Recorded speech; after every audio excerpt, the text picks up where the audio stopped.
Okay. Okay, I'm calling the Town Services and Outreach Committee of the Amherst Town Council to order for March 2025. It's 10 a.m. And we have the entire committee present, and this meeting is being conducted by a remote means, which is permitted by current state law. Members of the public have access to the meeting via Zoom or by telephone. And I just want to remind everybody that this meeting is being recorded. And with that, I'd like to make sure that all members of the committee, first of all, can hear and we can hear them. So I'll start with Bob Hegner. Present. And Councilor Ryan. I'm present. Jennifer Taub. Here. And Councilor Lord. Present. So we have all members of the committee are present. So what I wanted to do was start by just commenting on the order of the agenda so that we can move in an orderly fashion. There are currently no attendees present, so I'm going to postpone public comment until a little bit later in case there are any attendees who are signing on a little later. And just note that the minutes approval, which is item 4 on the listed agenda, is not something that we're going to be able to take up today because the draft minutes that were listed for approval have not been added to the packet. So the March 6 minutes will have to be addressed at a subsequent meeting. What I propose to do with the consent of the committee is to immediately move to item number 6, which is the presentation regarding how we assess road conditions, determine the cost of remedial options, and process to determine priorities for annual work plans. And we have a guest today, Town Engineer Jason Skeels, who's going to, together with Superintendent of Public Works Mooring, do the presentation, but I think it's mostly Jason who presented to a prior, a similar report to a prior TSO, which I'm the only carryover member who is at that, a member of the committee in the prior presentation. So we thought that it was important for this committee to do it again. After we do that, we'll probably briefly discuss Southeast Street, mostly to make sure that we get a report on the JCPC meeting and that we can identify next steps. It's not intended to be a substantive discussion today because we're going to spend most of the remaining time on the Transportation and Parking Commission proposal to see if we can move that along and have some basic understanding of what we're proposing so we can get on to the next step. So is any questions about my proposed agenda or suggestions to go in a different approach? If not, then Jason, good morning. Good morning. Happy spring, everybody. Welcome to pothole season. I think I'm just going to go right into my presentation. If at any point you have any urgent questions, feel free to stop or interrupt. Otherwise, I'll just kind of keep flowing through and we can do questions at the end. But either way, if you see something that's unclear, feel free to stop me. I'm going to share my screen. Well, first I got to start my slideshow. And then my screen disappeared, so now I gotta share. Here we go.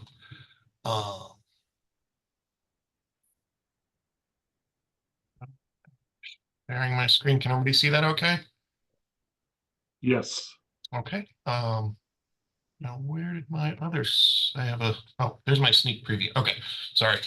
All right, so this is our pavement management and paving plan, March 20th, 2025. We use a company named StreetScan that comes in every few years, 3 to 5 years, and they scan all the roads in town. Here, I'll go to the next slide so you can see the actual vehicle, which I think this is mounted on a Honda Fit. I think the latest proposal they just gave me recently showed I think it's a Subaru Crosstrek now they're using for their scan vehicle. But our last data collection through StreetScan was July 2021. They drive around town for about 5 days, collect imagery of all 103.5 miles of roadway. And then about 5 to 6 months later, they process all the data and delivered it to us. So you can see the vehicle it's got a roof mounted GPS. It's got a 360 cam, just like Google Street View captures. And then off the back, they have a 3D camera. And the 3D camera captures, oh, can you guys not, oh, can you see my mouse if I'm using this screen? Yes. Okay, Yeah. sorry. So I was using my sneak preview screen and you can't see my mouse. So yeah, they have a GPS mounted here, 360 cam on the top, just like Street View, and then these 3D cameras off the back that capture all sorts of any kind of deformations and imagery. So I'll go to the next slide for that. So these are all the different kind of roadway deformations they have. That you've got, bumps and surface distortions, potholes, patches. You've got your longitudinal cracks, your transverse cracks.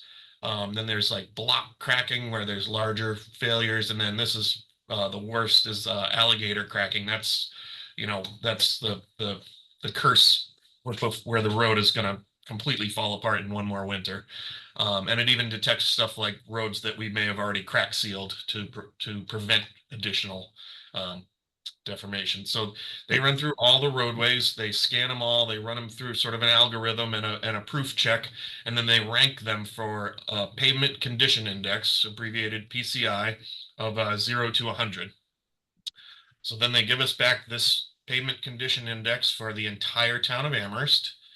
And they sort of categorize them into bins. So, 0 to 10 is a failed road.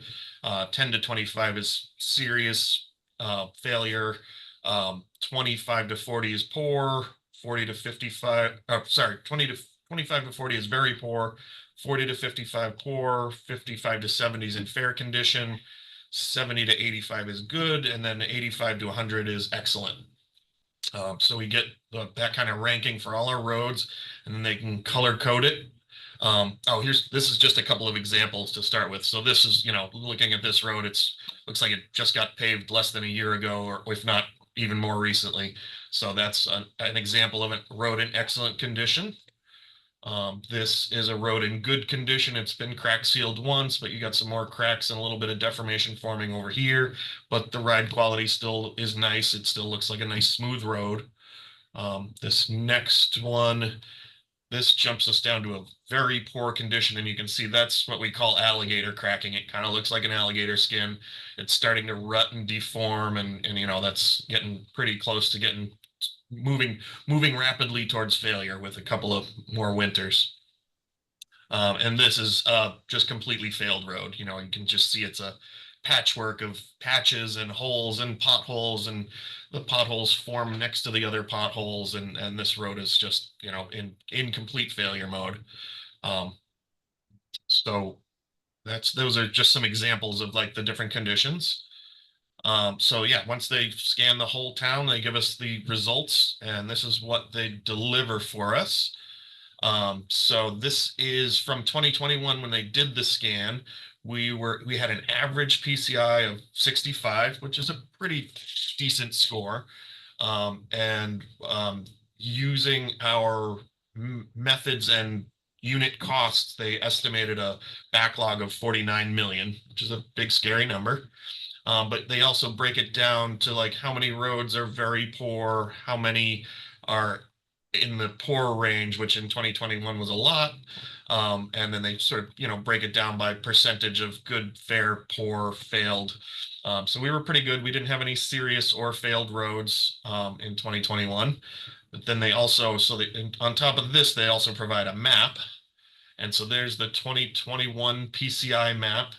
And you kind of look for all the red sections, and those are like our our really poor or our serious or very poor roads. And there weren't that many, but there were a lot in this orange range and the yellow ranges all throughout town. So then we kind of fast forward 5 years later. And here's our current status. Our 2025 average PCI is a 62. We added some less expensive treatment methods. So our backlog, we actually came down a little bit to about a $42 million backlog. But you see here our very poor roads have jumped quite a bit right here to about 29%. And if we go to the map, it becomes almost a little bit more clearer. So I'll move on to the network map. So all this red on the map is very poor. And a lot of these are the neighborhood roads that we haven't touched in quite a while. We would like to get to them, but we have a hard time even keeping up with our main roads. So yeah, a lot of these were roads that were in poor condition, but have, they've fallen down on the deterioration curve and gone into the very poor to serious range. So, and you can see this is our distribution between local roads, collectors, minor arterials, and principal arterials. So you can see we're doing a better job keeping our arterials up, and that's where you get the most complaints, you get the most higher traffic volumes. Do you want to ask a question, Jennifer? I'm sorry, just to be oriented, like, could you tell me where Fearing is, just so I know where? Oh, sure. Let's see. Here is Northampton Road. Here's that would be Amity, and Fearing is right there. So it's hard to, I can't zoom in on the Thank you. image, Yeah, that's okay. That can see. but I does was that looking. give you Thank sort you. of an orientation? Yeah. So this is Route 9 going through town, goes back out. This is Pelham Road, Main Street. Then you've got Northeast Street, Southeast Street, and this would be Sunderland Road. Montague Road's not on here because it's a state highway, so it doesn't actually show. We don't take care of that road.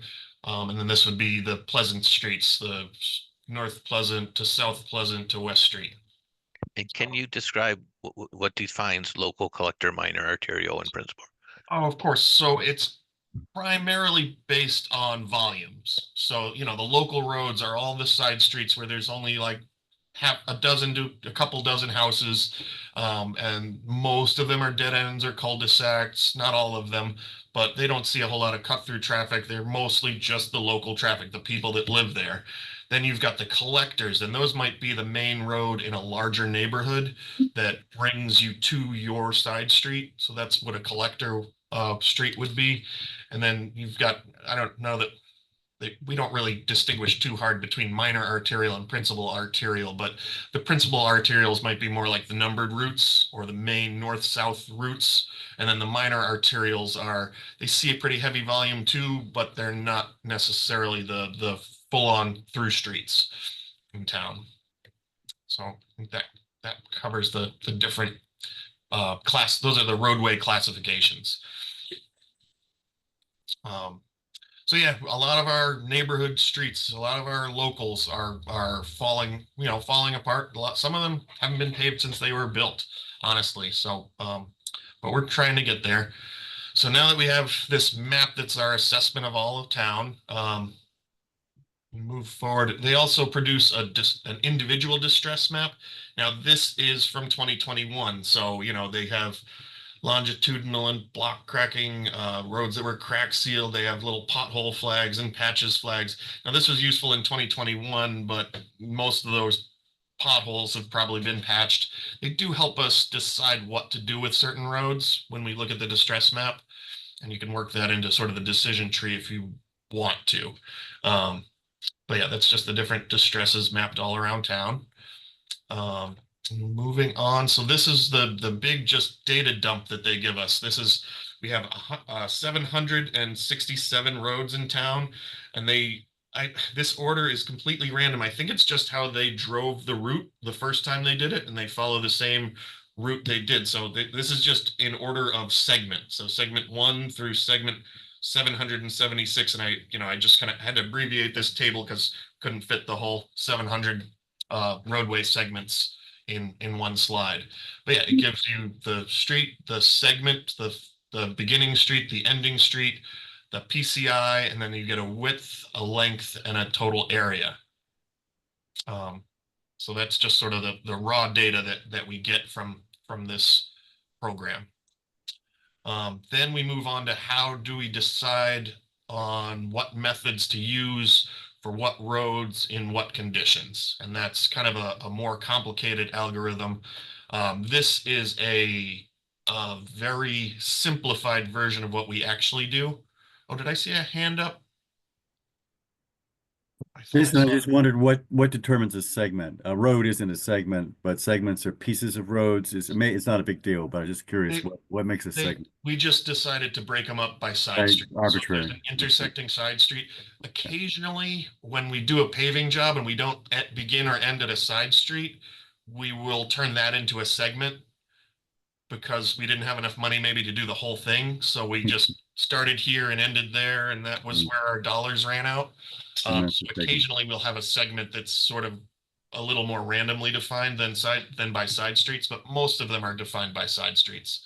So you go from this street to that street, and that's one segment. So, something like North Pleasant Street probably has, I don't know, I'd venture a guess at like 100 segments to make up all of North Pleasant Street. So yeah, this is a very simplified example decision tree.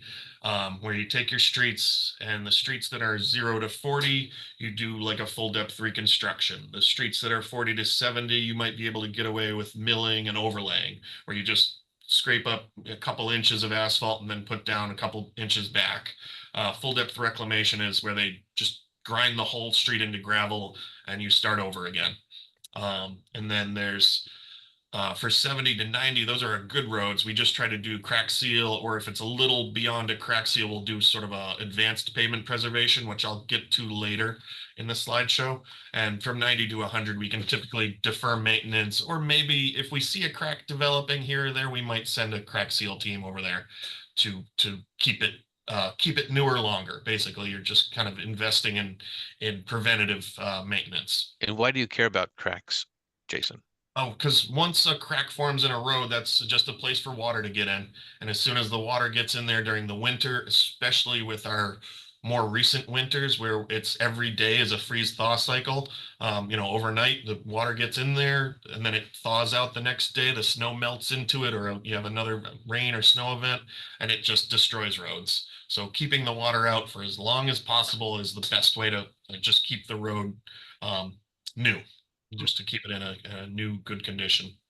So like I said, this is an example decision tree. We kind of break our streets into the different classifications, and we have different treatments for different classifications, because I can do an overlay on a local street and it'll last 10 to 15 years, where if I do an overlay on a prime example, West Bay Road, it's going to fall apart much faster because of the higher volumes and the heavier traffic loading. So this is just a simplified version of the decision tree. We have like a 12 or 15, 12 or 16 branch decision tree for what our algorithm actually is. And the different roadway classifications also carry with them like a different unit cost. So for a local street with not too much involved, we can do a full depth reconstruction for about $100 a square yard. When we start to get to some of the bigger main streets where you've got bike lanes and sidewalks and lots of manholes and lots of driveways, that price can easily double, if not go more than that. So moving on from the decision tree. So yeah, then we run it through that algorithm, we run it through the decision tree, and it can spit out a repair suggestion table. And a couple of these right at the top. So they they show you the PCI here, and then there's a repair priority, and that's kind of based on traffic volumes as well as PCI conditions. And these first two are right downtown. The repair priority is 100, and they easy $500,000 to reclaim and repave them. We're kind of putting a couple of these on holds. We're waiting on some of the downtown design guides to be determined through the planning department. I think they are working on them. They've had maybe a couple of public sessions. So they're working on getting a design guides for how we want the downtown area to look and what sort of, what sort of layouts do we want? What sort of, what do we want the downtown to look like? So a couple of these are on my coming paving list, but I think we can move on from this slide and I'll get into a little bit more detail. So this is just repair suggestions, and we take this, we look at it, we have to sort of hand pick a few of the ones out. Some of these also need, infrastructure like water, sewer, or drainage. Councilor Ryan, you have a question? You probably will get to this, but I'm just curious what determines, how do you calculate repair priority, that number? Is that something? So we do a slightly heavier, we weight our decision tree a little bit higher for principal arterials, collectors, and just arterials and collectors. So it's like a 40-60 split. So we give like 60% more preference towards higher volume roads, because that's where you're going to get your complaints. That's where the majority of traffic has to drive, and the majority of, if there's too many potholes, that's where you're going to get the most claims. Whereas, a local street with only a few houses on it, you're going to be driving slower. It's not as heavily trafficked. It's less of a priority. So that's kind of how we just put a tiny little extra weight on those principal arterials. And unfortunately, they also eat up a larger portion of the budget than the side streets. So that our budget goes pretty quick once you start doing the bigger roads. But it's more important. They have more volume, traffic volume. So that's kind of how we play it. So we can also do, more than just a table. You can also do a repair suggestion map. So that's the next slide here. And that kind of gives you a couple of the different methods we use. So this is, more than what we saw in that decision tree, whereas all the pink roads could use a mill and overlay. Anything in brown is something that we probably did within the last few years, so it's in pretty good shape. Some of the more local roads, we can get away with a 1-inch overlay. Collectors, maybe we do a shim and an overlay. So that just gives you repair suggestions townwide. We can't afford to do all of them, but that's kind of how we weed out what our priorities are and figure out what our coming year is. Now, another thing the program can do is some budget scenarios. So you can ask it questions like how much to keep our average PCI steady, or you can put in our actual budget. So, our annual Chapter 90 allotment has been $838,000 for the last since 2012. The town has occasionally contributed, $500,000 to $1 million. We did a $4 million bond in 2012 that got us a lot of roadway miles, but it was just kind of a blip, so it didn't move the needle very much. So yeah, typically on an average year we can do about 2 to 3 miles of roadway with our $1 to $1.5 million budget. And unfortunately, that is this. I put it into the budget scenario, and that's this low purple line here. So under our current average budget, we're going to lose about 10 PCI points about every 5 years. So we're starting here at a 62. In 2029, we're going to be around a 50. 2034, which is a far out look, we're going to be down to below a 40 PCI for townwide average. I did another budget scenario where if, pie in the sky, if we could do $3 million a year, that's this green line, and we can kind of maintain current PCI, but we start to fall off in future years. But it gives us a good, at least the first 5 years, we're doing pretty good. And then just a pie in the sky budget of $5 million a year, and that actually, you know, improves our conditions over the next 5 years, and we're able to then maintain like a consistent level of good roads. So that's just some of the fun you can have with the budget scenarios. You can also just ask it questions like like this one. I used it and I said maintain current average PCI of 62 for the next 5 years, and it spits out you need about $3.6 million per year to maintain our current average PCI level. And then it gives you sort of a breakdown of which roads to do, which years to keep that average of 62. So that's just some of the cool things this program does. And then we'll move on to our worst roads. So these are our worst roads. This is all the roads, and it's 2 slides that are below a 30 PCI. So you can see some of them are right downtown, Pomeroy Lane, College Street. These are, you know, pretty well-known ones that we hear from residents about. And you can see that the budget gets spent pretty quick. I mean, right about here, we're out of money doing just the first 4 on the list. But like I said, some of these are on hold, so we have a slightly different, we have to do some hand picking when we actually get down to the final budget. So that's the first slide of worst roads. Here's the second slide of worst roads in town, and ending with Lincoln Ave, which is just above a PCI of 30. It's got a 31. And that's just to tackle all of those would be $5 million, over almost $6 million to get everything under a 30 back into shape. So then I'll go into a little bit of paving history. Does anybody want me to pause here and ask questions about the sort of the program part? Or should I just keep going forward? Okay, I'll keep. Yes, just keep going. Okay, no problem. So this is work we've done in the last 5 years. Last year was a pretty prolific year. We had a big boost of CDBG money, about 2.3 million for the MassWorks grant on Belchertown Road. So that was a great infusion to our budget. We spent almost $4.5 million last year and got a lot done. The prior year, 2024, that was when we were working on the Pomeroy Roundabout, and we were worried about the budget. So we only did a couple of roads and sort of saved some of our Chapter 90 money just in case we had to spend it to finish the roundabout. So that was a less busy year. We only spent about $500,000, but we got some good roads done. And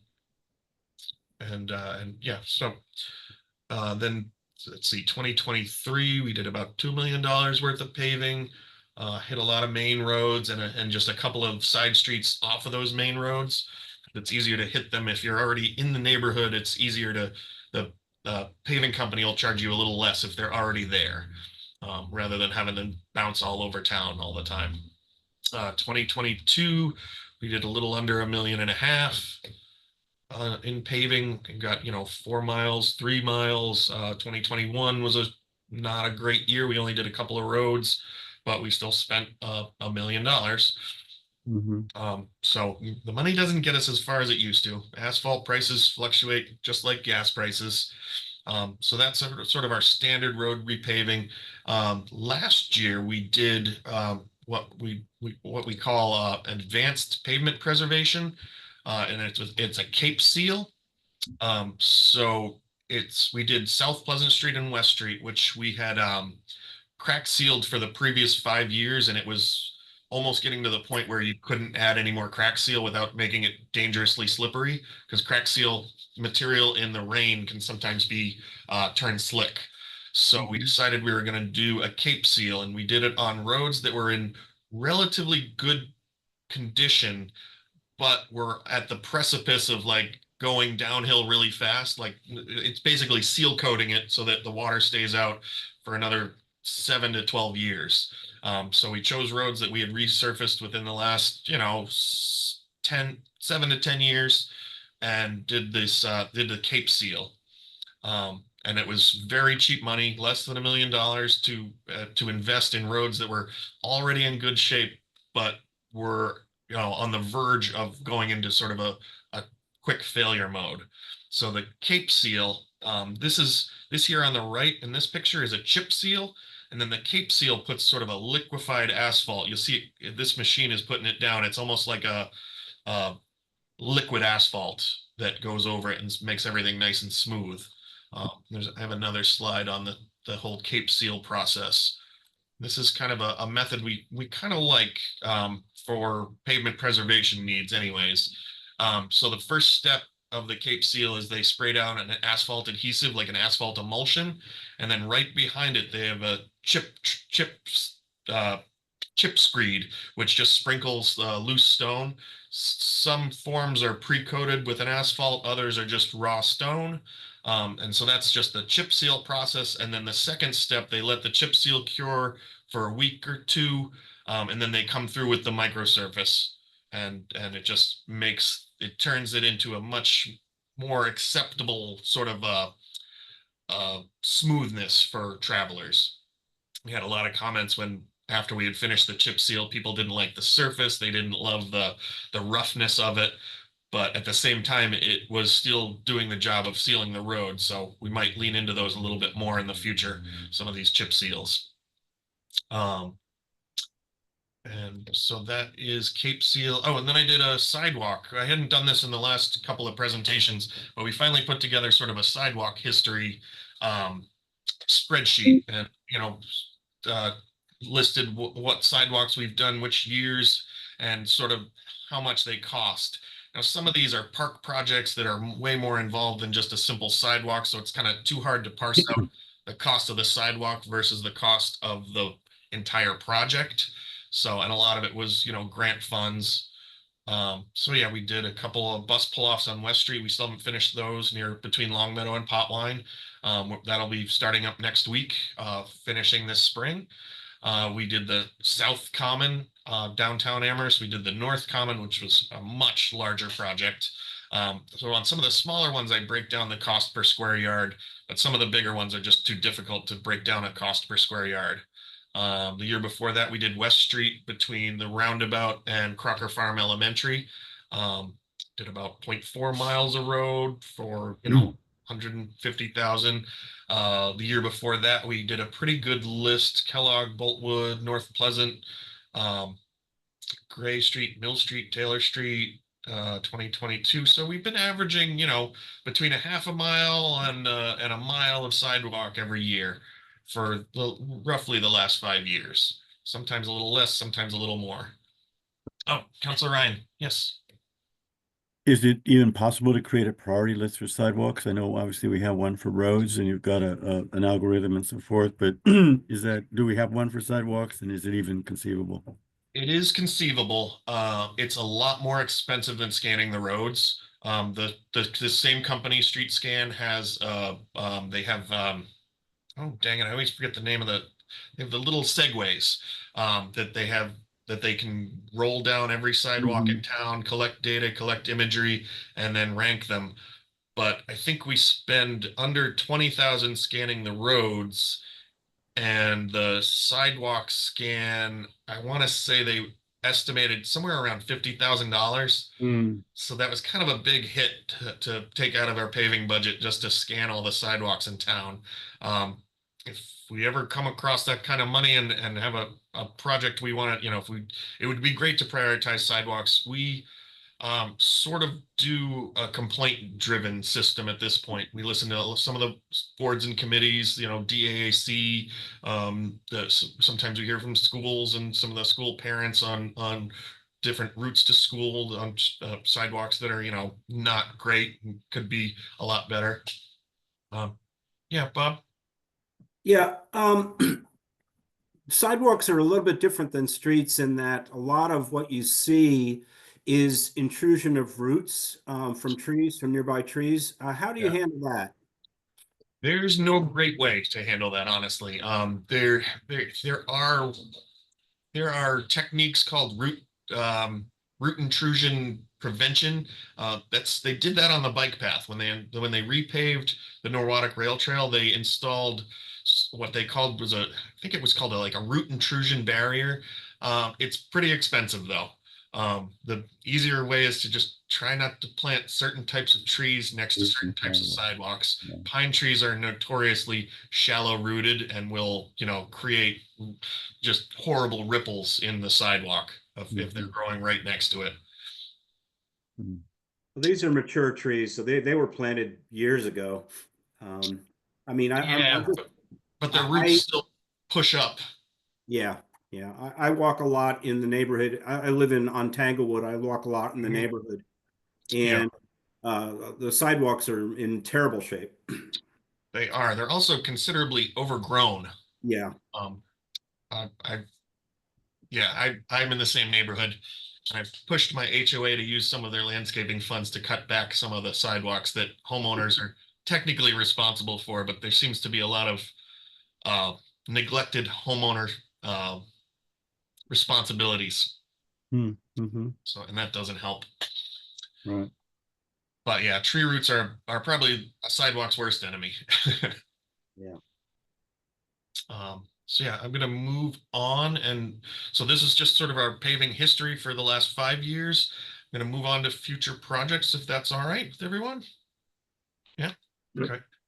So here's our future project list. We've got we're gonna put out a 2-year bid within the next month or so for road rehab and reconstruction. We've got a running preventative maintenance bid that we did a 3-year bid, so we can extend it a year. I think we're in our 2nd year on that. So that's for mostly just crack sealing, but there's a couple other methods in there. Then we've got, projected water and sewer work that's going to impact roadways that we'll have to repave once we do the infrastructure repairs.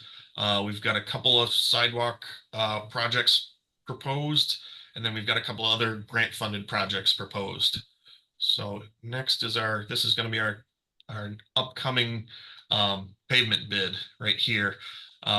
So we're proposing over the next 2 years, because it's about $5 million worth of work. Oh, Andrew, you have a question? Yeah, actually, it sort of ties into what you're doing right now. Do you have problems finding contractors or scheduling for whatever alternatives to get the work done? UMass pays much higher bid prices than we do, and I'm not sure how that works out. But so, and we do have our annual bid has been historically won 90% of the time by Warner Brothers, and they also do a lot of work for UMass. So anytime UMass calls, they jump on it. There's also problems. The state has a much bigger budget than us too, and they try to spend out all their budgets before July 1st. So we have a hard time getting Warner Brothers to come in if and when they're the successful bidder. We have a hard time getting them to come in before July because they're working on state highway projects or UMass projects that they have a higher priority because they pay better.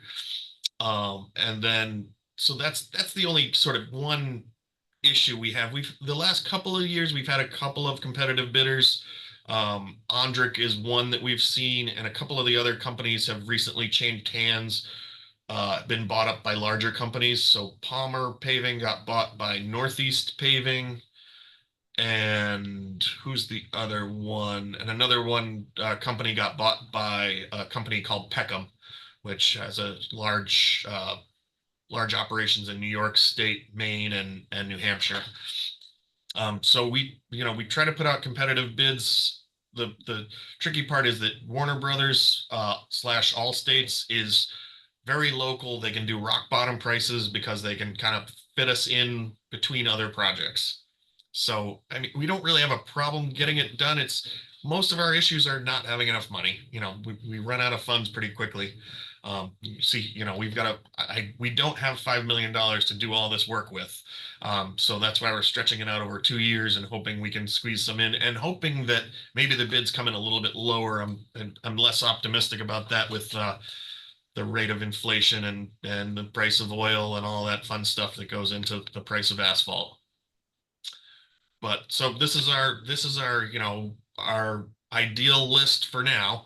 If we had more money, we could do more, but we're limited to this, and this will take at least 2 years worth of our budget, if not more.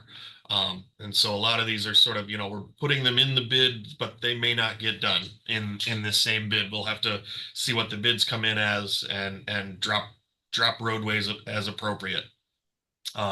If you'll notice, the first one on the list is not one that was on a priority, but it is one that has deteriorated much faster than the sort of model curve. So West Bay Road, we overlaid it about 4 or 5 years ago, and it's the traffic there is just beating it up. And the traffic and the shade and the freeze thaw cycles. So that one is kind of on our priority list, because we patch it one day and the volume and weight of traffic driving over it just beats the potholes back into it again and splashes the new asphalt out. So it's just a chronic maintenance headache. We have to do a more permanent fix to it, because it's endlessly falling apart. And just I think we've been out there probably 6 or 7 different times this year, and I get a call within a week after we've patched it, and they say it's back to what it was. So we really have to do more of a permanent fix over there, and that's the full depth reclamation with asphalt injection, and that gives us a nice sub base as well as a good, nice, smooth top. So that one is overdue. Pomeroy's been on a running list for a long time. We did about half of Pomeroy Lane in recent years, and I would like to finish the other half. It does involve redoing some sidewalks and adding some drainage, so it's a little more on the expensive side, but we definitely want to get around to it. South Pleasant and Main Street. Now this is kind of part of our North Common project. We redid the North Common, but we regraded the North Common. Now we need to make the road match. And so we're doing the entire intersection of Main Street and a short leg of South Pleasant Street to sort of finish off the whole North Common project. Then we've got College Street, the low end of College Street. That one's in really bad shape. We're constantly having to go out there and patch it.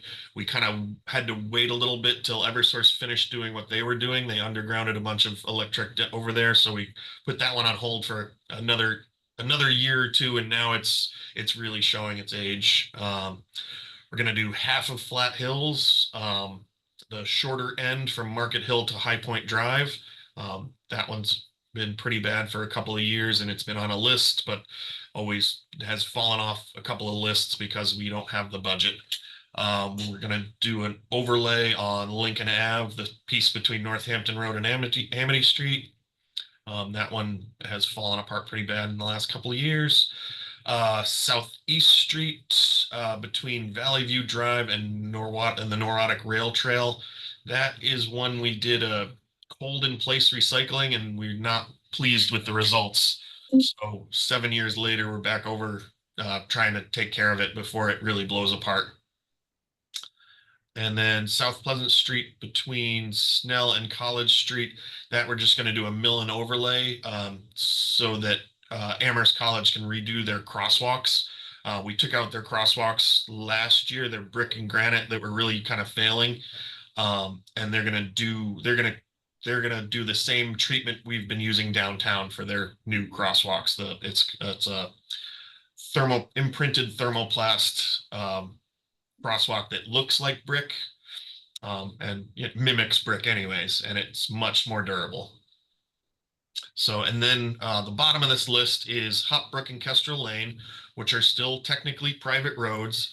And they have provided us with some private funding to try to get them up to, I'm going to loosely say, subdivision standards. Go ahead, Councilor Ryan, you have a question? Just back to bricks for a second. They're very beautiful and lovely, but I guess it's a freeze thaw. Is that the main culprit that makes them? Putting any kind of dissimilar materials next to each other in a roadway, it's just it's a recipe for failure. We were not big fans of that style of crosswalk when they first were proposed, and I feel we've been justified and proven right. Was that a design kind of long-term. thing? Was that pushed by a sort of design plan, or was it pushed from That the was group? our former downtown design guidelines, our Yeah, street right. design guides. Okay, thank you. That's why they're back to the drawing board, and I think they've worked in this treatment, the This thermoplast time. treatment as our preferred. I know the Transportation Advisory Committee is all likes our new treatment better. And, No, and, it's good. an example of that treatment is the crosswalk in front of the Jones Library, right? Correct. Yeah, Jones Library, we did a couple down by Garcia's. Yeah, we've done a few throughout town. The look, I like the look. The look is good, and it does seem obviously not to deteriorate the way the Yeah. brick did. Yeah. And UMass liked what we were doing with that too, and they've been copying it on some of their crosswalks as well. It's slightly different style. And But, Jason, when you we're say Amherst College will do the crosswalks, can you explain that they are physically doing it? They're providing funds to do it. What does that mean? I'm unclear if they're going to use we have a 3-year contract with a company called McNulty that does this process. And they're either going to provide funds for us to do it, or they're going to they could probably contract with them separately and have them hire them themselves to do it. But it has to be on fresh asphalt. That's the only tricky part, is that, and that road has started to delaminate pretty severely. You get these little 1.5 to 2 inch potholes because that was originally an overlay, and that's now peeling off. So we're going to catch that one before it goes really haywire. So yeah, so for Hopburg and Kestrel, we're gonna try something a little different. We're doing a 20% rubber chip seal, which is like I showed in that slide about the Cape seal. It's the first step of the Cape seal, but we're just gonna leave that as the finished surface. We have to do a bunch of spot repairs on failed catch basins and whatnot to get that road up to par, and then hopefully get it towards being accepted as a town way. So that's our 2-year paving bid plan. That bid should go out within, like I said, within the next month or so. Our next slide is just our preventative slide. It's not very glamorous. It's just crack sealing. Most people don't even notice when they come and go. This company moves so fast. The company we have a 3-year bid with, they come in, they do about 5 days worth of work. It costs about it costs about $100,000. But it's that preventative crack seal on streets that some of these are very recently paved, and we just want to keep them sealed. If there's any little cracks or crevices, got to keep the water out. So that's our, just our crack seal. We try to, we put $100,000 towards that as often as we can, to just try and keep our new streets new. And it's 50 cents per square yard as opposed to $100 per square yard for letting it go to full depth reconstruction. So it's cheap money, and it's ounce of prevention and as a pound of cure kind of thing. So next slide is our water and sewer work. So we've already done the water on Harvard, Canton, and Grove. It's not many people even know where those streets are. It's a tiny little loop off of North Whitney Street. But we had to replace the water main over there. It was an old 2-inch galvanized iron water main and was beyond its usable life. So they've got new water mains over there. This year we're going to do Kendrick Place, replace the water main there. That was part of the Mass DOT project that replaced our water main going down Northampton Road. So we want to finish Kendrick Place off Northampton Road, and then we're going to do Amity Street from University Drive to Blue Hills Road. That we're replacing a 100-year-old 6-inch cast iron water main in preparation for the proposed roundabout down there. We want to make sure we don't want to put a roundabout over a 100-year-old water main only to have it blow up the day we do the ribbon cutting. So we're trying to get ahead of that one. That is our water work. Oh, Councilor Ryan, go ahead. So with this kind of work, is there also I mean, you talk about 100-year-old mains. I assume you probably have a list of all the mains and how old they are. And is there a plan going forward over the next 10, 15, whatever years to systematically replace these? I get the impression that what happens often is that something breaks and then we fix it. Or occasionally a road is being done and then you can, since the road's being torn up, you can step in and replace or, but is there a plan, for this as well, that we watch or follow? I mean, this is the current plan right here. We're trying to get rid of, there's there's a new lead and copper rule. So anything that says galvanized iron on it has a high likelihood to possibly have leaded joints. And also it's a material that hasn't been used for galvanized iron hasn't been used in water mains for at least 100 years. So we know that it's well beyond its usable life, its designed lifespan. So we're looking at anything that's that age and has definitely aged out. But our budget for that is not great. So I mean, we're trying to replace as many as we can as as in as good of a time frame as possible.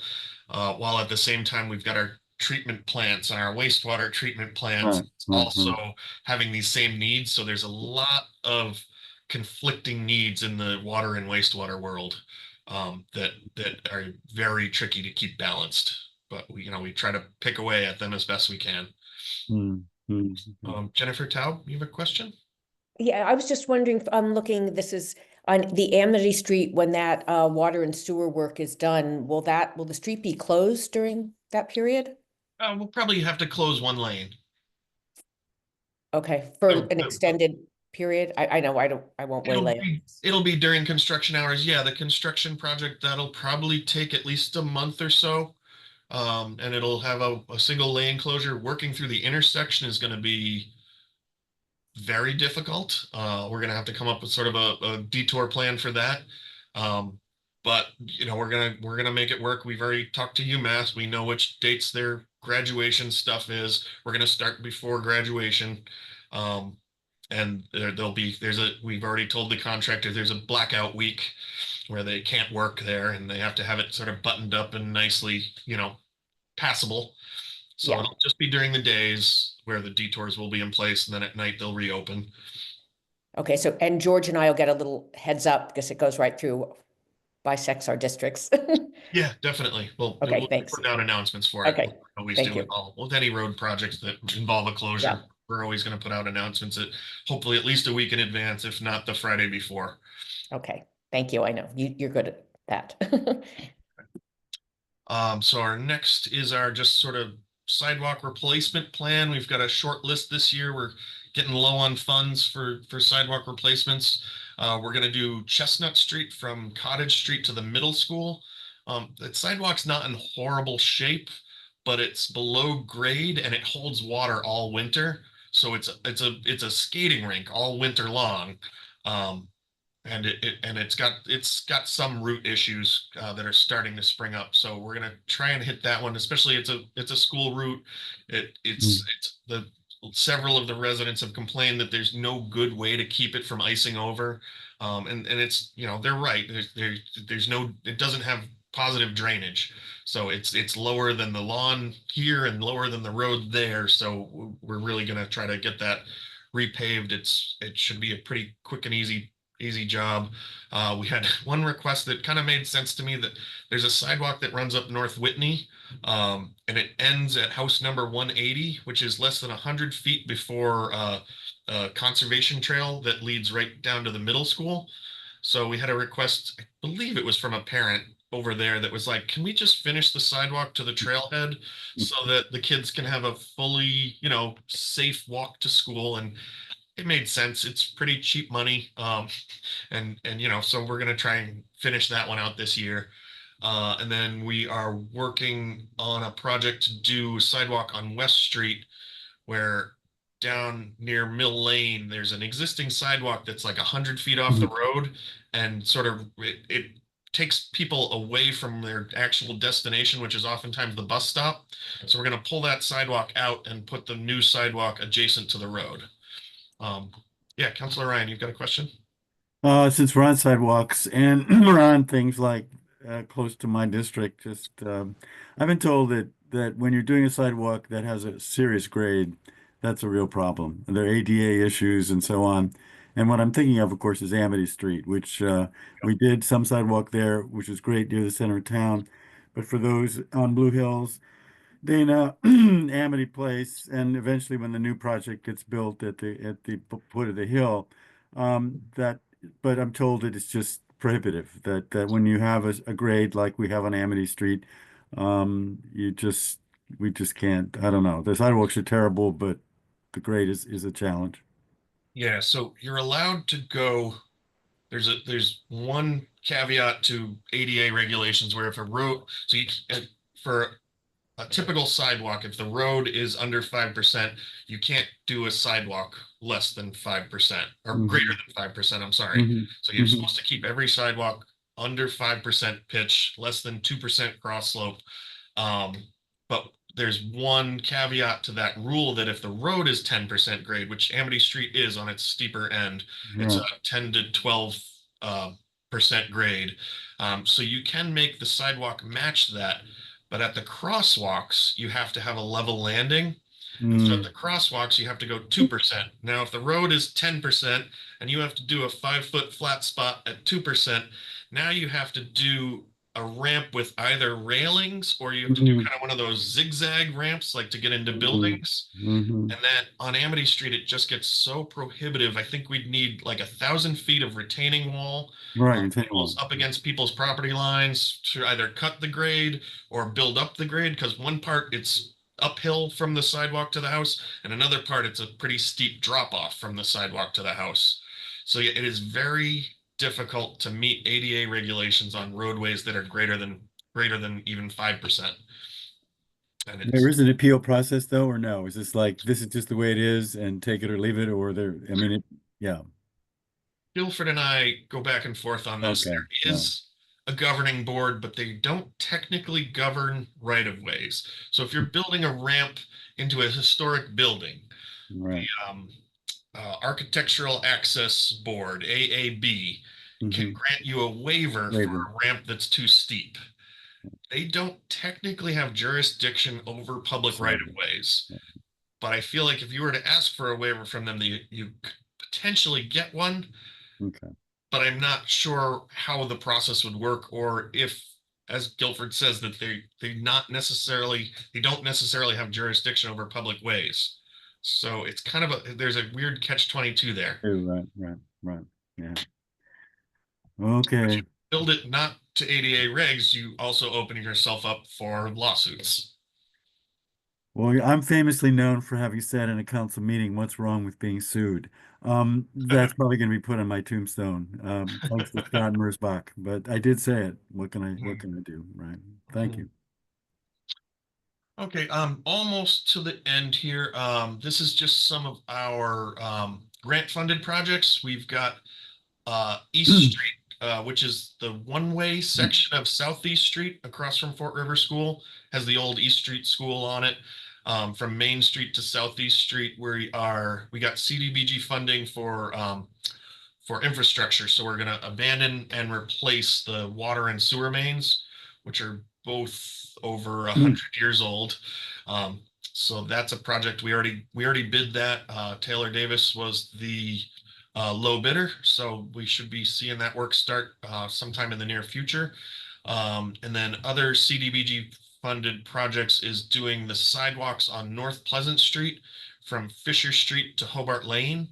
We're doing the sidewalk on both sides. One side is going to get an 8-foot sort of multi-use path. That's the Puffton Village side. And then the opposite side, we're just going to remove and replace the existing sidewalk, which is in pretty rough shape. Has a lot of puddles, has a lot of, cracks and deformations and whatnot. So that's all with CDBG funds, sorry, Community Development Block Grant funds. And then we've got the MassWorks grant for the Amity Street roundabout at University Drive, which we're actively in the process of surveying and flagging wetlands and getting that to more of a final design. And hopefully we'll see some action on that after July. Is that can also pick up a little bit of the section that is rough that goes towards the university from there? Yeah, that'll be encompassed in it. Yeah, I'm kind of surprised UMass didn't bother to overlay that when they did. I think they thought the roundabout was coming sooner than it did. But yeah, that'll take care of that spot too. And then almost to the end here. Let's see, what's my last? Oh, here's a wish list. You know, I know you guys want like a 5-year plan, but I can give you a 5 years or a $5 million plan. And you know, these are other roads I'd love to do. They're also kind of high on the priority list. University Drive, we hope to do after the roundabout is complete. That road is definitely falling. Our piece of University Drive is definitely falling apart, and it will get much worse. Even just with the construction project going on and the construction traffic, it's going to get even worse before we have a chance to make it better.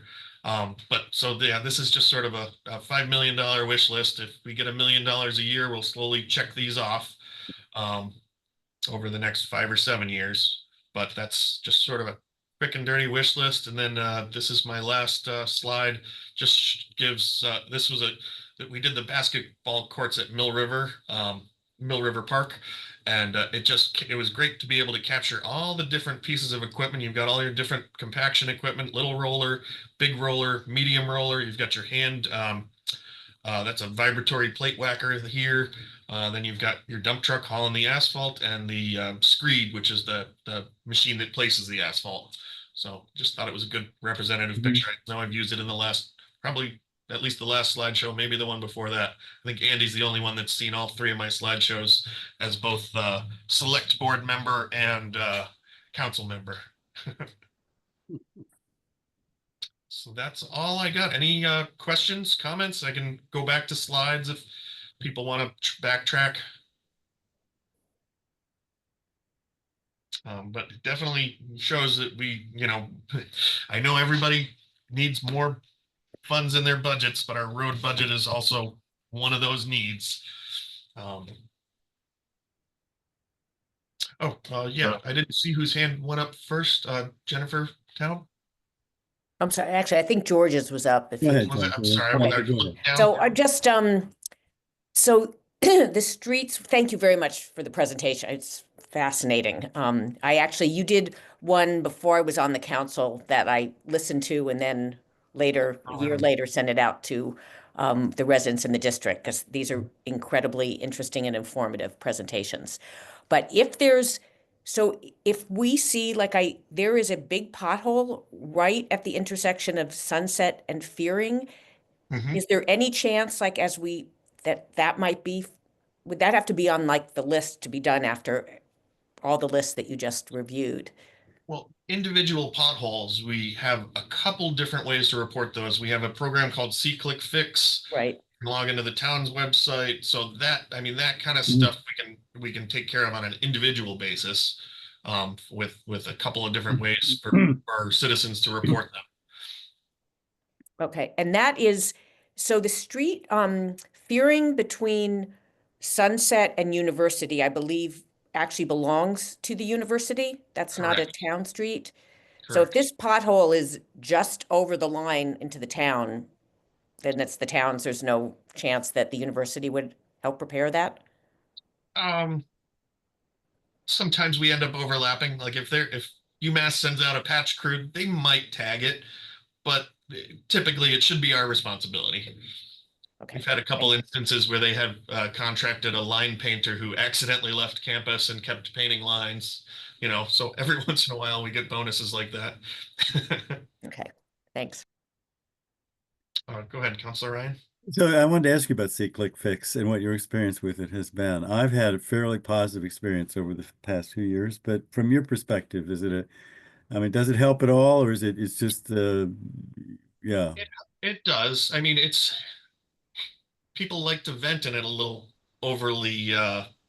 There's some keyboard warriors out there that get a little aggressive with it. Okay, yeah. But okay. as far as just having a list, if we get 5 complaints on a certain road, that's a good way to tell us to let's go To get your attention get and some pothole patch over there. Okay, okay. So the guys basically they get either a stack of sheets or a list, and they head out, and that helps them kind of prioritize where they got to go next. I do get responses back. That's my experience. Just that we've received it and we're working on it, whatever. And eventually when Yeah. it's settled, I get that back as well. So my experience as a resident over the last few years has been relatively positive, and Yep. so I appreciate it. Yeah. I had a Wonderful. second question, but I'll come back. I get two hands up, so I'll come back. Okay, we'll come back to you. Guilford or Paul, who wants first? I'll jump in just because I'm following up on that question. So I think it's see-click fixed. That's how I report things, and I think it's the best way to do it because otherwise, there's 2 points on that. One is if the DPW doesn't know a problem exists, whether it's a pothole, they can't fix it. The only way they get to know, other than a call, is through see-click fix. It goes on their list. They have an enormously long list, but it gets captured. And Jason's right. Sometimes you'll see, oh, 3 other people have reported this, but it's the only way to really inform the DPW if there's a problem.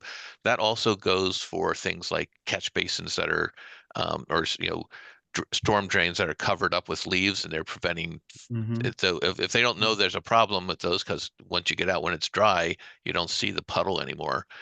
So I think it's an important tool for the DPW to be able to respond to complaints.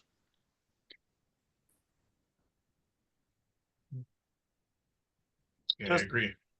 Just a quick comment on see-click fix and any other means of reporting potholes or any other issues is we'll take a complaint and we'll put it in our to-do list, but we have stopped responding to anyone who uses profanity on the phone or on see-click fix. We pretty much take that request, we may take the information off of it, and then we don't respond to you. We kind of are taking the approach that Lowe's has. Please be nice to our employees. You don't have the right to berate them, dress them down, or make them feel like they're worse because they work for the community. So just so this my own PSA announcement going out there, and you can pass it around, is we're not going to respond to them. We'll take care of the issue, but we're not going to respond.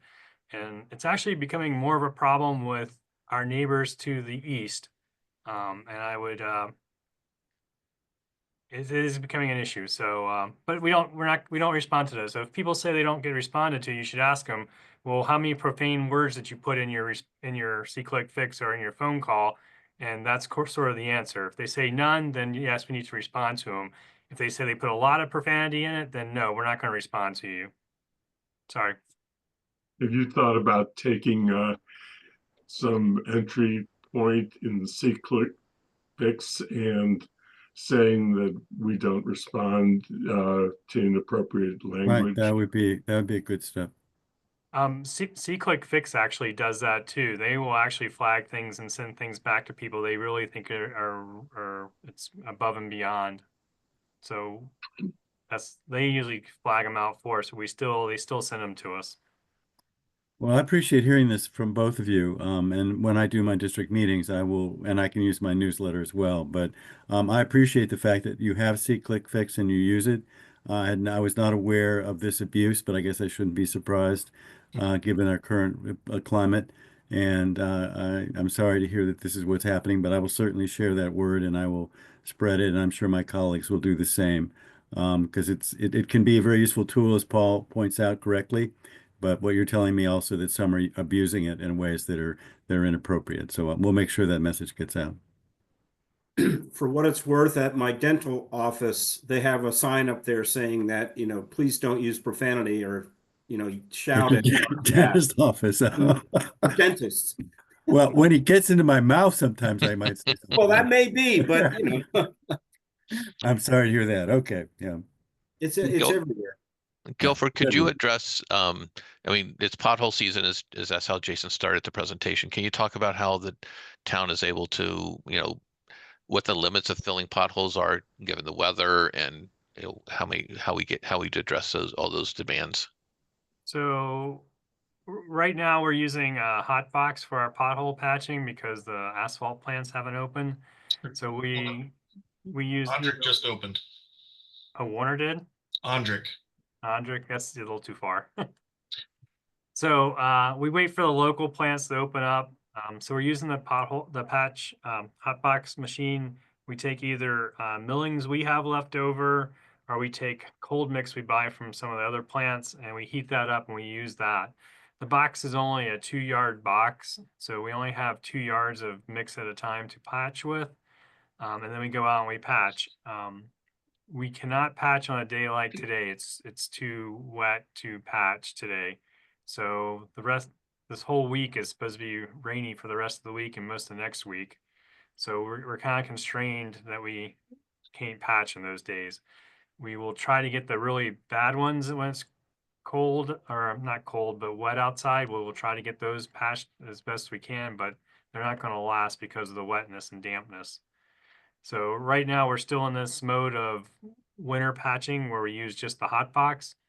When the asphalt plants open close to us, we'll send our trucks out and we'll get more asphalt, and we'll use 2 or 3 crews to go out and try to get all the patching caught up for weekend for the summer. It's interesting. We're going into another freeze thaw cycle the next couple of days. That's Days right. will be warm. Yeah. And nights will be below freezing. It's great for sugaring, but it's actually, I guess it's great for pothole growing too, but it's that's what we're doing right now. Councilor Ryan? Just quickly back to my other question about budget numbers. Jason, you presented a budget for 2 years of almost, I think it was like $5 million. And as you pointed out, between the state chapter 90 and what the town has currently been providing, you're going to be well short of that. My assumption is that you're hoping that CDBG monies and or grant funding could potentially make up the remainder. Is that kind of how you look at that? It wouldn't be CDBG funding necessarily, because that has to be bid separately. They have separate bidding Okay, rules and alright. separate Yeah, the wouldn't be that. payroll rules for CDBG grant funds. But yeah, we look to either the town or, we're also, or Chapter 90, or, I know Chapter 90 did, I think we're getting maybe a Slightly more. 40% bump from Chapter 90. I don't know that got finally voted through. Is that Maura Healy's budget Yeah, so proposal? I think that's what her proposal is. Yeah. It still has to be voted by, right? And did I hear you correctly that, and I should know this, I'm sure, but that since 2012, the figure has basically stayed the same. It has not increased from the state. Yes. Chapter 90 money has been flat. Okay, right.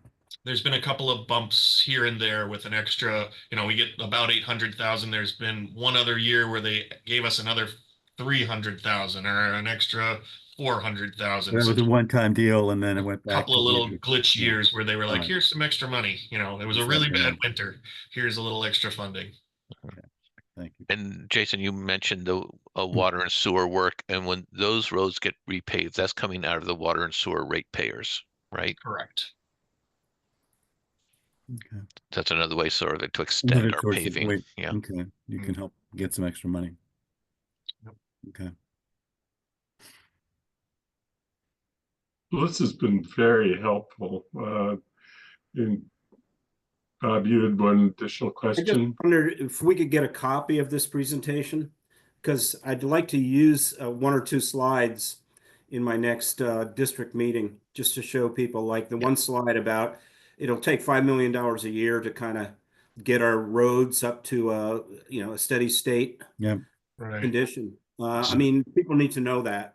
Yeah. Yes, So we'll yes. get a copy of the presentation. We'll also take this recording and snip it so that you can share it out, because it'll be an hour-long presentation that we put. It's one of our most popular Yes. spots on YouTube. Yeah. Jason's our star. Great, thank you. I was Do a weekly just show. You do also sharing it with JCPC. Yes, yes. Jennifer? Yeah, there was once some talk that we might also be able to get the contractors, because if towns got together and perhaps formed a consortium and went out to bid together, but could there also be some economies of scales if we were to do that? And what would that take? Well, we bid ours out every year, and we actually get very good pricing. As Jason told you, the pricing that UMass pays is much more. So we do get good pricing as it is. Most of the bigger communities, Northampton, Greenfield, us, Springfield, Chicopee, all the ones farther south, they all bid themselves. They don't do a consortium bid. The consortiums are more like in Franklin County, where they will bid because their smaller communities will come together just to, I mean, they probably maybe only have 200, 300, well, they probably only have 100, $200,000 worth of work they do a year. So that actually helps them to make a bigger package. So there is really, we've seen nothing that would indicate bidding it with the rest of a bunch of other people that we get better pricing. Thank you. So it's like as a segue into a future agenda item on today's agenda, if we get to it. Actually, it's the next agenda item. Southeast Street in the area of Fort River School. See, I think that it's fairly good on the index, and that the work that the question is the traffic control as opposed to the condition of the road. Is that correct? Yes. So that the less it makes sense to at least consider that as a factor as we go forward, but thank you. So anything else for Jason? But it might be worth, Andy, to follow up on your, if you want to talk about the engineering costs, because that's not captured anywhere on these paving money requests. And that would be a separate request to the council for funding for both the engineering plus the construction of whatever is decided on. Yeah, that actually is the next agenda item, but I didn't know if Jason was going to cut out on us, and I don't want to keep him for longer. I'd like to get back to work.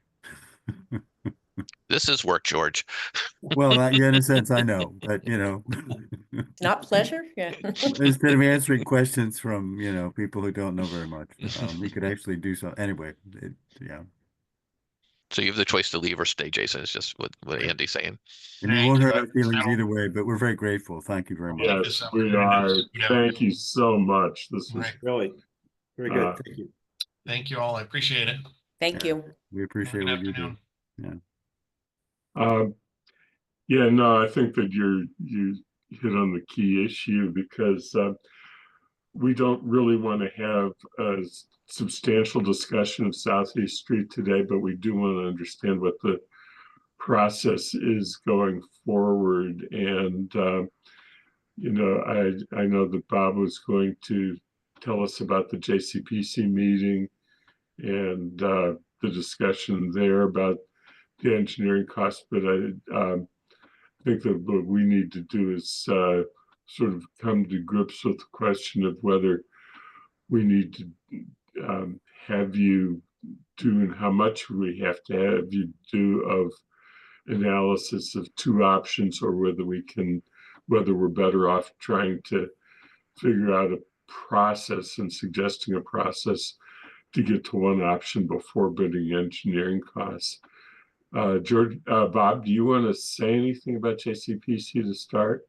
Well, I mean, I would defer to Guilford. I mean, what I heard from Guilford at the meeting yesterday was that the money being requested, which is now less than what it was. It was 500,000 originally. I think it was 260,000. Is that correct? Correct me if I'm wrong, Guilford.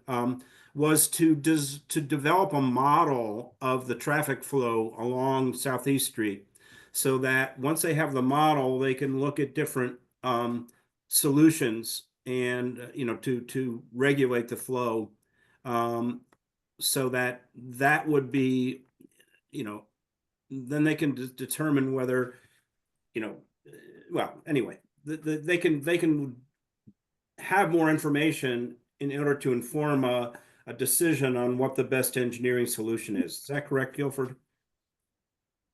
Yes, the $260,000 is to look at other alternatives, and the majority of that 260 is to develop the model we need to use to look at those alternative situations. So we talked to the consultant last week, and we kind of flushed it all out, and we got down to that number is what we need. We definitely need to build the model, which is the largest part of this request.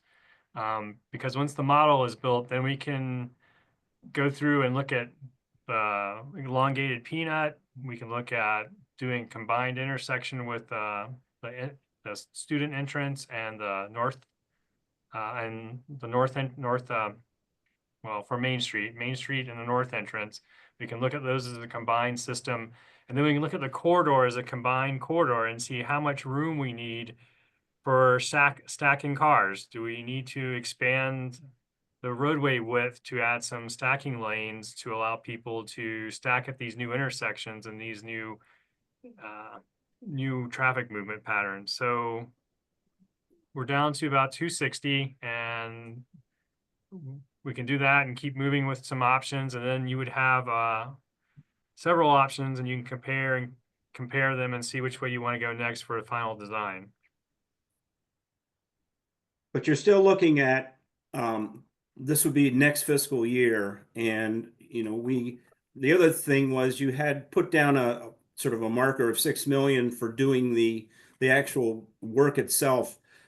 You suggested that should be pushed back at least a year because we're not going to have the ability to do things, until FY27. Is that correct, Guilford? Yeah, that's correct. We should push it probably a year and especially if we're not going to fund any more design option analysis, we can push that money off at least a year. And So it basically means we're not going to be building anything until after the school opens. So Correct. And will there be any opportunity then, or is it advisable to sort of look at the experience that we're going to have of the school with no changes before making a final decision? You will probably have that opportunity, yes. whether you want it or not. Whether we want it or not. I mean, right now you're getting to look at you're looking at how the north entrance to the school functions as the only entrance right now. So there's lots of data that's being collected there, or lots of data that's possibly could be collected there. So yes, you could see a lot of things going on right now if you don't do anything. The two traffic signals we have, the one at Main Street and the one at College Street, actually store a lot of data, and we can pull that data out. But then what you don't know outside those two intersection data pods is what's going on in the middle. And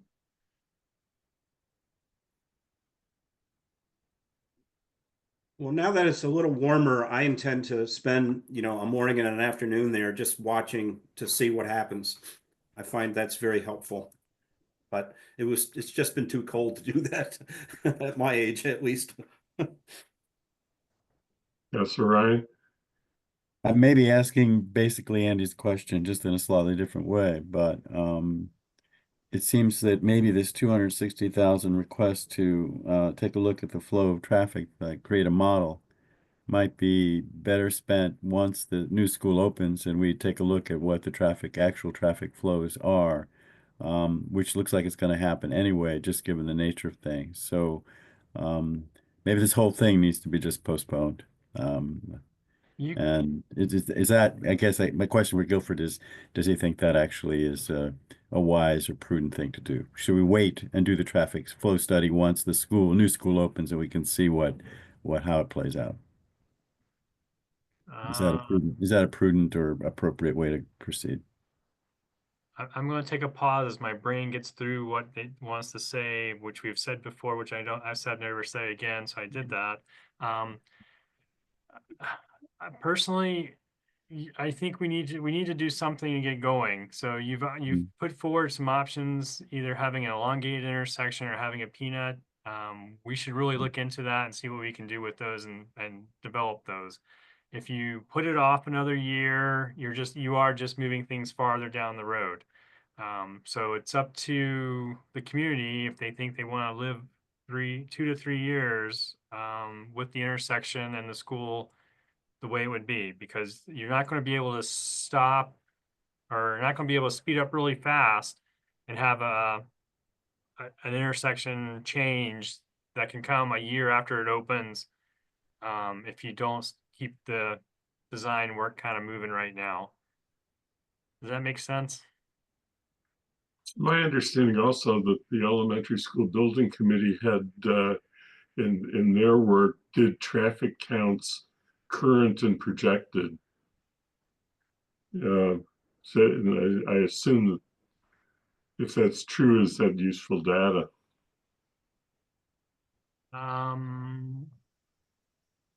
The projected counts we have questioned, and we have kind of done our own projected counts to do our modeling that we've done so far.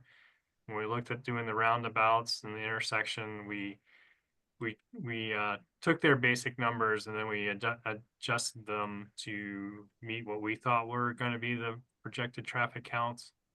So we've changed them a little bit already, and those numbers have been useful. But if we want to start looking at how the quarter is going to flow, we need to start collecting. We need to collect some more information, and then we need to model it differently than we're doing now. So Guilford, on the traffic counts that the school project did, that was referencing traffic flow on the site, not necessarily on East Street, Right. or did it both? Did it do both? It actually was supposed to do both. It was supposed to look at traffic leaving and entering the site and the two intersections that were adjacent to it, because those two intersections would be affected by traffic entering and leaving the site. Mhm. And you have that information, and you use it for information, but you've also modeled it. Our adjusted engineering it. firm has modeled it differently. Well, our engineering firm took that information, took some other information they had, and adjusted the school consultant's information. And that's shown as those number of vehicles turning in and out at each of the intersections that shows up on that design that they had presented to us with the 4 roundabouts. That change, yes, that information, yes. Councilor Ryan? So let me see if I can just restate what I think I'm hearing. Guilford is saying that we really should proceed. A delay is really not in our best interests long term. And to proceed would require about 260,000 to do this model of traffic flow. And with that in hand, it would allow us to then make an informed decision about what is the best design for this site. It won't be done, obviously, in time for the school to open, but if we wait until the school is open to even begin the process, that's just going to make things worse and delay things even more, is what I'm hearing. And it sounds like this 260,000 would have to come through JCPC, is my understanding. So that process would also have to play out. But if JCPC puts it into the capital budget and that moves forward in the next fiscal year, Guilford could have this study done. And then we would have information that would allow us to begin to make informed decisions about what should happen there. How we'll pay for it is a whole nother question, but that's what I'm hearing. Is that fairly accurate? I'm asking my colleagues as much as Guilford. Yeah, I think the logic on this is the council doesn't have enough information to make an informed decision. We need to have the engineering work with the traffic modeling for different options. And if we wait on that another year, it's just going to delay everything. There's no reason to wait on it. We know the assumption is something the assumption is something will need to be done, given that the volume of traffic being increased by the new school. The only question I have is if the council is saying we will never do traffic lights or we will never do roundabouts, don't even consider it, that would be useful information. I don't think the council has said no to any of those things, but that would be, if there's something that's not on the table that we shouldn't be looking at, that might be something to communicate, but I don't know if you have enough information to even say that. I would say with this body, but I'm speaking as one of five, that we've not ruled anything out. We're open to traffic lights and or roundabouts. And we just, as you just said, we don't have enough information to make an informed decision. And once we hopefully have that, we could make an informed decision and then present that to the council with our recommendation. But I don't think this body is in a position of saying we definitely don't do X or Y. We want to figure out what is the best option. And if it turns out traffic lights is the most affordable and best option and blah, blah, blah, then I assume we probably would go in that direction. So we can't speak for the council. I don't think there's any way we can speak for the council. And we're not going to have information. The council's not going to have information to make an informed decision one way or the other at this point anyway. So I would say we proceed with the understanding, at least of these, the five of us, that we're not ruling anything. We're open to either. And then with if that's the assumption, then I think there's really nothing for the TSO committee to do until the council decides if it's going to appropriate funds for this, under the capital project or not. So that's the conversation here doesn't need to happen. It's really going to be at JCPC, depending what JCPC recommends, and then what gets put into the capital budget to the council. That Good. would be my understanding, yes. Okay, Yeah, that's that fair. makes sense. And that was just essentially what we were trying to do today, Mhm. not to get into the substance of the topic, because we want to get to our last major item with the 30 minutes that's left and see what we can do in the Transportation Parking Commission. Anything else on Southeast Street? I'll take raised hands if there is. Otherwise, I had suggested after the presentation from Northampton folks, and I don't know if Guilford, if you had a chance to watch the meeting and see what Donna from Northampton and Alex Jarrett from the council told the committee about their commission, but I wanted to make sure that I thought it would be worth at least starting with any thoughts about what members of this committee thought that they learned from the Northampton presentation, or what they heard of the Northampton presentation. And I might just start with my own, just three quick things. One is that their commission does not make decisions on projects. It recommends to the executive and the legislative branch how to proceed. It seems to be an organized committee that includes key people from both the executive side and the council side, so that it's essentially pulling everything together in one committee to make for a very efficient process. I did not hear anything that caused me concern about counselors being members of a group that also includes the administrative, that it seems to have worked well. And the third thing that I thought that I learned is that they link the commission work to the process of citizen inquiries and suggestions about how traffic should be addressed so that they can work it together. And I did one thing that I recommend to all of the committee, which is to take a look at the Northampton website and get to their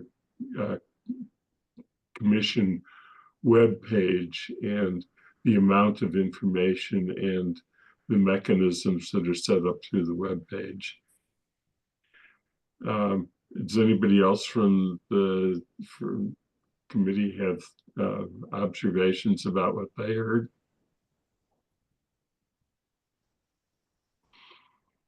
Councilor Ryan. Three things. A couple of things you mentioned, Andy, but three, just to keep it to three. I was struck by the role of the chair and the importance of that position, but also the burden on the chair of this committee. That impressed me. I was struck by how it seemed that residents felt that this gave them a real voice. There seemed to be a sense that having this body gave people a sense that they could be heard in a way that I think we're struggling to do. So I thought that was something I heard.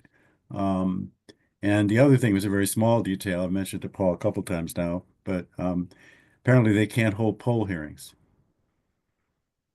So because of some either state statute or whatever, because it involves actual real estate or something that the town owns. That was, we were one of the things we were hoping to get off our plate. Apparently, may not be possible. That's a legal question. We can get an answer to that. Right. Bob? Yeah, I was struck by the fact that when people make a suggestion, they immediately respond to them. They say, yes, we got your suggestion. We'll work on it. And then nothing happens for maybe 18 months. But they do eventually, make a decision one way or the other on what people suggested and get back to them. So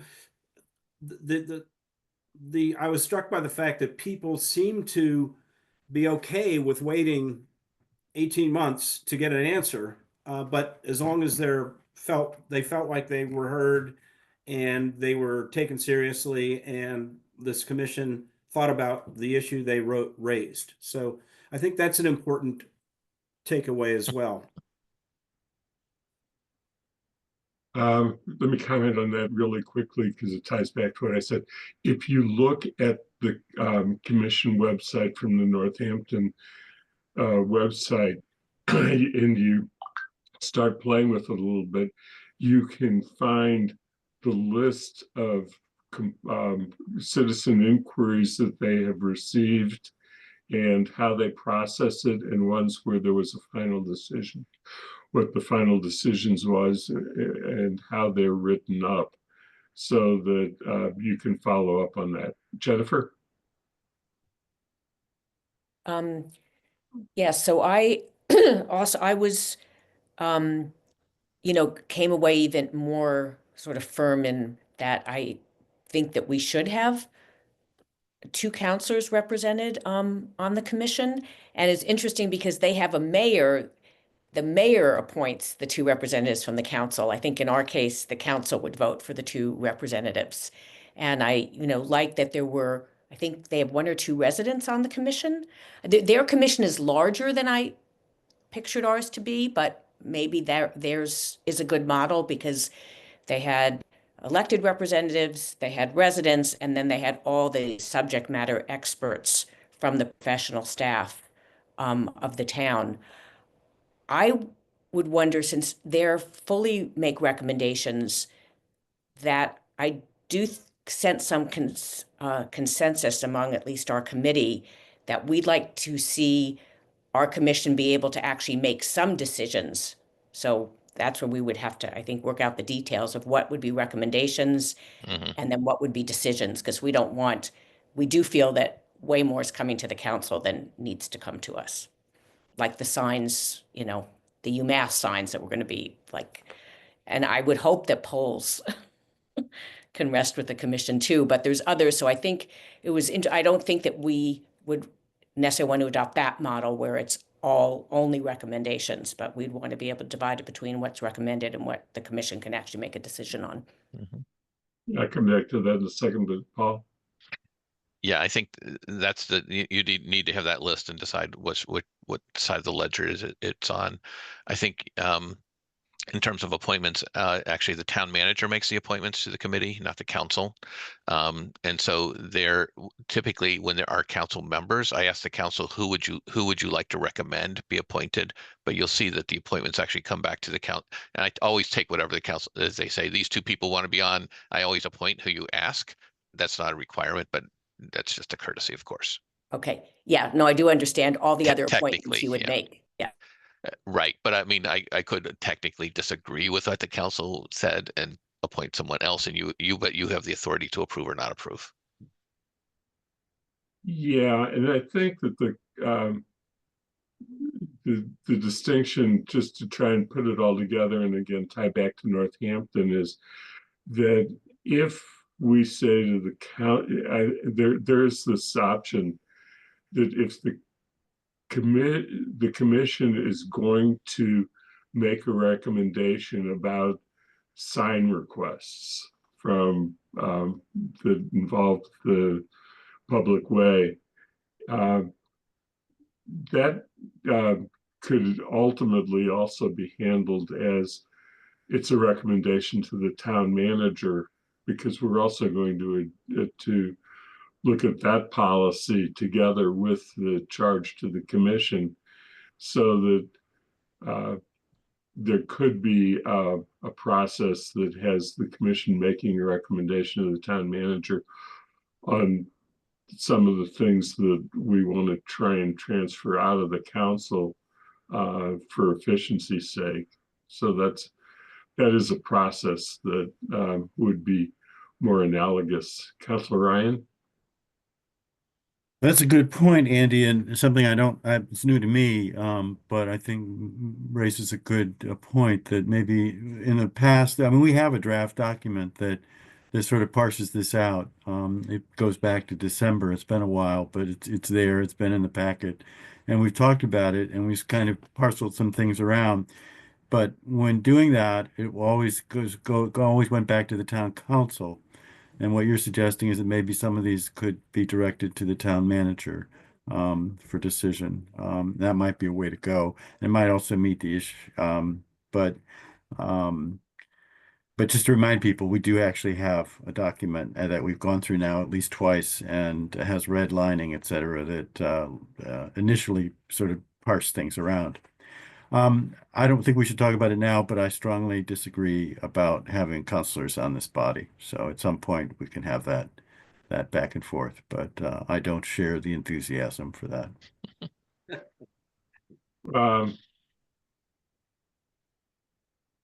And the council, I think the one thing that I would like to at least get out there for your reaction is that there seems to be consensus, and I think we ought to just say it in our next committee report, if there's agreement to this, that we believe we've come to the conclusion that a commission is a good idea, and that we need to move forward with the creation of a commission in a quickest reasonable path. Because it would be a more efficient mechanism for all parties, including our staff, to have all of the key players meeting together as opposed to meeting separately. And to get to what Councilor Ryan was saying, when you if you do the commission the way the Northampton did, then the commission is making recommendations to the council as opposed to TSO making recommendations to the council. It would change the role of this committee in the future, but it might be more efficient to have the recommendations going directly to the council that need council action and not through a committee, because that reduces the amount of staff presentations that need to be made. And if you're going to replace a council committee with a commission for certain functions, you do need to get back to the question of whether there is an importance of having counselors on the commission. Bob? Yeah, I'm going to echo kind of some of what you said. I mean, the one thing we want to avoid is having the commission bring a recommendation to the council and have the council then send it to TSO for TSO to deal with. I mean, that's just duplicating effort, and we'll need to figure out a way where we don't do that. And I think having the council or the commission report or make recommendations to the town manager, I think would be a way to avoid getting the councilors worked up over an issue and referring it to TSO. So that's something we should consider. I haven't made up my mind on that, but it's something we should consider. Jennifer? Yeah, so this is part of a question. I'm not sure if I'm remembering correctly. In Northampton, where they have an elected mayor, is the mayor really making all the appointments? Because then there is a direct link between the elected official and who's on this commission, which is why we'll discuss this later when we get into the details, which is why I feel there should be a counselor or two counselors on the commission. So there's some direct link between the community and the elected officials. And in Northampton, the mayor is also an elected official. So I can answer that. So under the town charter, the town manager makes all appointments, period, unless it's explicit unless it's a town council created committee. So if you created the committee, as opposed to this proposal is a town manager creating the committee, then you would make the appointments just like you do with the zoning board, the planning board, and the finance committee. But that's every other committee is appointed by the town manager, even committees that have counselors serving on them. So we have building committees that the town manager appoints, but I will say who would like to serve on this. That's my practice. The next town manager may have a different practice. They may not even consult with the council. They might just say, I want you to serve, and ask some. But that's, in terms of legal process, that's the way it works. And in Northampton, the mayor has my function. The mayor is the appointing authority. Right. And but did the mayor appoint, I'm just asking the committee that if I'm not recalling correctly, the mayor, so you're saying yes, but the mayor would have to appoint all the members of the commission because that's the executive's function. That's my understanding. I could be wrong on that one for the Northampton. I don't know their charter. That was my understanding from what we heard last week, or with last meeting rather. The question of whether the council had a discussion of who they would recommend to the mayor or not, that I do not know. In my last in the city, Somerville, the mayor makes the appointment. He makes deals with people about who wants to be on, and that's sort of the power play that goes between two sets of elected officials.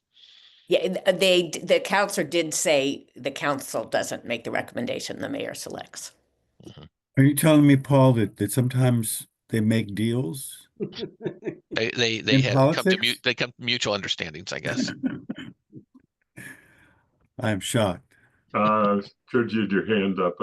Well, I was going to take people briefly through the current state of the document, but maybe given the time, it's 11:48. I don't know what people want to do. Just reminding them of where at the moment where we stand with how we're going to how we thought about parsing out some of these duties. Maybe that should wait for the second meeting. I would think also that the meeting probably should be focused just on this, so we can finally get through it and move ahead. But that's just my personal thought. Do people want to be reminded at this point, or do you want to hold this off for a chance? You could look at the document, and then we could start from there. It does sound like we also haven't really talked about membership beyond the suggestion that it's possible to have counselors on it. but how about other people, I mean, right now I think we have DPW chief. I mean, what have we sort of initially sort of suggested for membership? 3 residents, DPW chief or DPW representative, someone from the police department. I think it was just 5. And then if you add 2 counselors, that's 7. And then there was a suggestion of maybe a disabilities access representative, either as a voting member or and that's 8. I think you want an odd number, but that was kind of roughly what we were considering. We're not going to decide today, but that's my understanding of where things stand. 3 residents, DPW, fire, correct?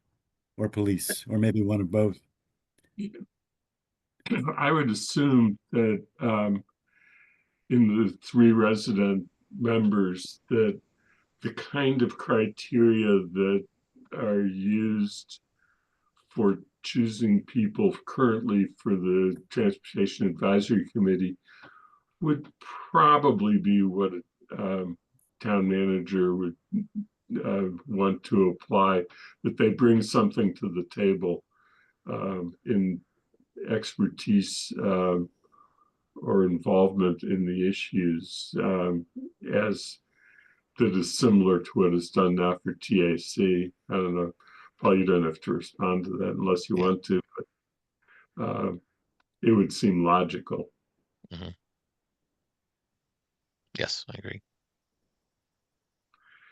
So I think that what we're going to have to do, because we are running to the end on time, to stay with our usual 2-hour limit for meetings, is that we will need to make this an agenda item, a major agenda item for future meetings. And I think one of the questions, as we look at our next meetings and when we will logically have something more to talk about with waste hauler. And that is a question of, I think we just need input from you, Paul, about when you're going to be far enough along in the process of getting a consultant that it's logical to put it back on the agenda. And if you have anything to report to us to help us on that one. The other is that we did say that at some point in the spring that we would at least revisit the Heatherstone and what people feel about the roundabouts. I can't remember if I mentioned it at the last meeting, but at the District 2 meeting, unlike the one member of the public who has submitted public comments several times, critical of the roundabouts, the people who spoke at the district meeting took exactly the opposite view, that they felt that the goal was traffic calming and to keep speed limits down in that section of the road, which had been improved so that it didn't become a speedway, and that it is achieving that purpose. And so the comments that came during the district meeting were supportive of keeping it, but we do need to think about when we're going to have a process to actually say that we, yes, let's keep what's there or not. So I think what the council said is that in the spring, it would be on the agenda at some point on your committee to get an update on its success. And if you're just going to put it on your agenda, I'm not sure how you want this to play out. If you're going to ask people to have public hearing, or you can't really do a public hearing, but you could have public comment, inform people it's on the agenda and what you expect from our town staff to give to you, if anything. I think what the district representatives who represent District 2 are saying to me is that they would like to do some sort of listening session, as we did once before, and do it at a time when people who are working and can't attend daytime meetings can attend. But Okay, just let us know when you schedule that. yeah, I think that what probably makes sense is that, as we have in the past, that we've occasionally had meetings with you, Paul, the chair and the vice chair, and Yeah.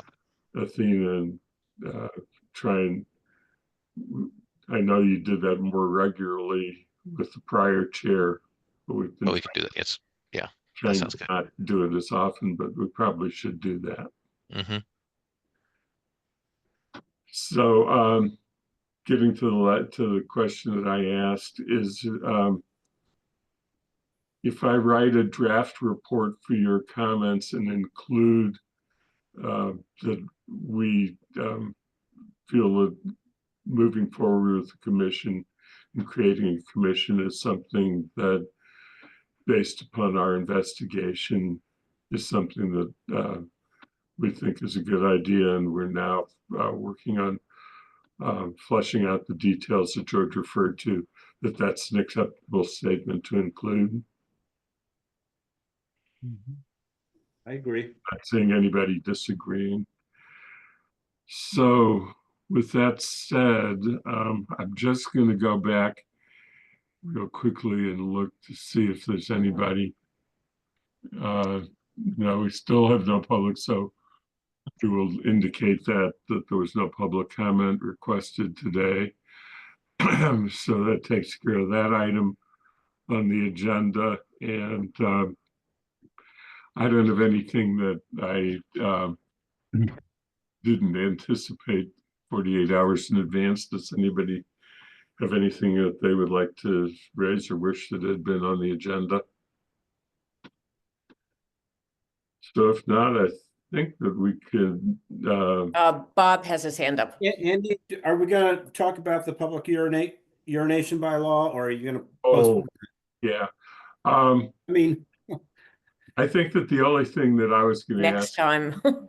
yeah, the only thing I was going to ask is, given what Councilor Haneke reported at the meeting, would it be useful to ask Chief Ting to attend,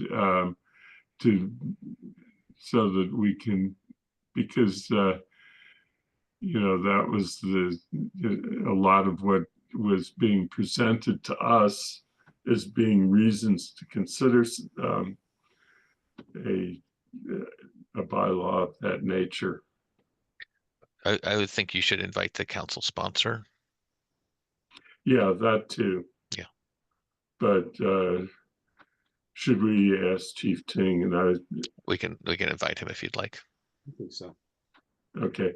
And which reminds me, by the way, that there had been a request from TAC at some point, or an inquiry as to whether we wanted to have a joint meeting with them when they were in it, because they wanted to invite Chief Ting to talk about speed limit and traffic regulation enforcement.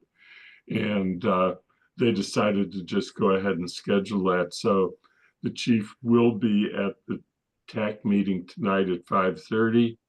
And if you're interested in hearing what the chief reports to them about those two subjects, speed limit and traffic regulation enforcement, you can just sign on as an attendee. Councilor Ryan is the liaison from the council to TAC, so he will be at the meeting. But because of the posting requirements, our committee can't be there. But if you're interested in hearing what the chief says, you can just be an attendee or look at the meeting later. Councilor Ryan? So I'm kind of hoping that at our next meeting, we won't talk about public urination, or anything like that. but we will focus on getting this TPC into shape. And so I don't know how my colleagues feel, but I feel like we're on the verge of kind of coming to a broad consensus. We may not completely agree about composition, but I think we need to hammer out what the majority wants and also the scope. And then I think we're ready to bring this to the council. I think we need one more full meeting to talk this through. And then we would be ready to bring this to the council with a recommendation. That's my feeling, but I'm wondering if that's how others feel or if they feel my sense of, I mean, this is something we've been working on. We have, I think, some time to do it, so I'd like to do it next time is my suggestion. I'm seeing one Okay. nod, but I don't know Great. how others feel. Duly noted, and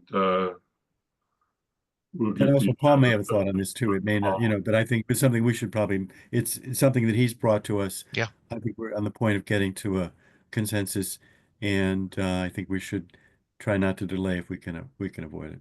Mhm. Okay, duly noted. thank you. Anything else? Otherwise, I'll take a motion to adjourn. I move to adjourn. Second, Second. Okay, then let's say quick vote on motion to adjourn. Bob, yes. Councilor Ryan, Aye. Jennifer, Yes. Councilor Lord. Aye. Yeah, okay, and I'm an aye, so we are adjourned. Thank you very much. Thank you. Thank you. Thank you, Paul. Good meeting.